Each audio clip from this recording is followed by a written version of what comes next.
Sir आज आपको BJP की तरफ से कोई ऑफर हुई है ज्वाइन करने के लिए अब तक?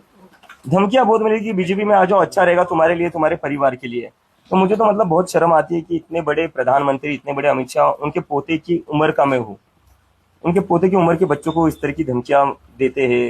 मतलब क्या क्या फायदा तुम्हारे इतने बड़े प्रधानमंत्री या गृह मंत्री होने का, अगर तुम्हें बच्चों को इस तरह की धमकियां देनी पड़ती है। कंगना रनावत के बाद अभी जनरेशन आप पूरी खराब कर रहे हैं, जेनजी जनरेशन आप पूरी खराब कर रहे हैं, उनका कल्चर बिगाड़ रहे हैं इस आंदोलन के माध्यम से। पूरे अगर देश के डेमोक्रेसी की लड़ना जनरेशन खराब करना है, अगर सरकार से सवाल करना क्या कौन सा वर्ड है वो, खराब कर रहे हैं संस्कृति अगर डेमोक्रेसी के लिए लड़ना संस्कृति खराब करना है, अगर सरकार से सवाल करना संस्कृति को खराब करना है, अगर अपने फ्यूचर के लिए लड़ना संस्कृति को खराब करना है, और अगर अपनी पढ़ाई के लिए लड़ना संस्कृति को खराब करना है, तो हम संस्कृति खराब कर रहे हैं। और मैं कहना चाहूंगा बाबा रामदेव जी से कि सर, पतंजलि के जो फॉल्टी प्रोडक्ट्स बन रहे हैं ना, वो जो खराब हो रहे हैं, पहले उस पर ध्यान दीजिए। उस पर तो सुप्रीम कोर्ट भी बोल रही है उनको बैन कर दो। वो जो आपकी खराब प्रोडक्ट्स है, पहले उस पर ध्यान दीजिए आप। संसद में कल जो है राहुल गांधी ने डिमांड की अमित शाह जी का इस्तीफा, किसके कहने पे गोलियां चलाई गई उसका जवाब मांग रहे थे, आप क्या कहेंगे? मुझे लगता है इसका आंसर तो बहुत ही क्लियर है। अमित शाह जी के कहने पर ही गोलियां चलेंगी। दिल्ली पुलिस जो रिपोर्ट करती है वो अमित शाह जी को ही करती है, और अगर अमित शाह जी को इसका पता नहीं होगा तो फिर तो होम मिनिस्टर का फेलियर है। लेकिन वही बीजेपी की ओर से बयान आ रहा है कि किसी भी तरीके की गोलियां चलाई नहीं गई, प्रोटेस्ट पैलेट गन्स चलाई गई है, लोग अंधे हुए हैं। पैलेट गन्स मैंने खुद देखी चलाते हुए, हॉस्पिटल में क्रिटिकल थे वो पेशेंट्स। और गोलियां क्या नहीं चली? बिहार में क्या हुआ है? AK-47 बिहार में क्या हुआ? AK-47 किसने चलाई? किसकी सरकार है वहां पर? मतलब देश के बच्चों के ऊपर तुम AK-47 चला रहे हो। एक टाइम था इस देश में AK-47 चलाई जाती थी आतंकवादियों पर, अजमल कसाब पर। जब पार्लियामेंट पर अटैक हुआ था तब AK-47 चलाई जाती थी। आज AK-47 चलाई जा रही है स्टूडेंट्स पर। क्या आने वाले दिनों में अगर विपक्ष कोई अगर बड़ा मुद्दा लेता है सरकार के खिलाफ, तो क्या कॉकरोच जनता पार्टी उसमें सहभाग लेंगे, उन्हें सपोर्ट करेंगी? मुझे लगता है अभी सिर्फ विपक्ष नहीं, इस पूरे देश को एक साथ आने की जरूरत है।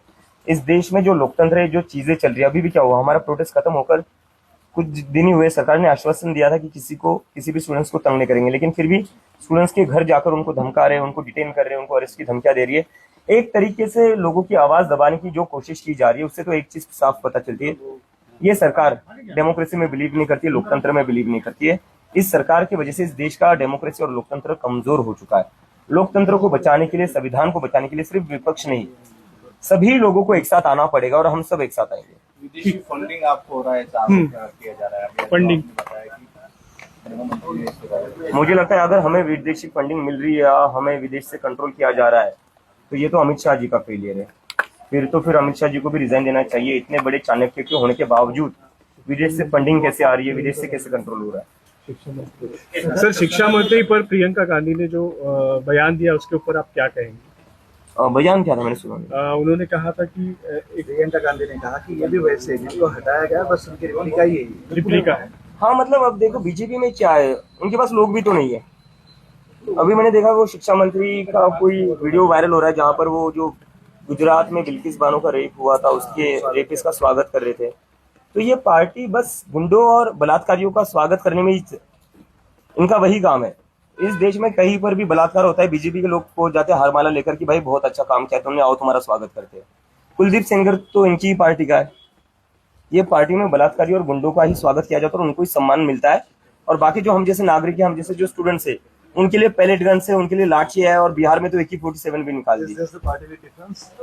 We are people with a difference. We are the people of this country who believes in democracy, who believes in the Constitution of India, who believes in Dr. Baba Saheb Ambedkar, and who believes in the philosophy and values of Mahatma Gandhi. एक मराठीतला प्रश्न आहे की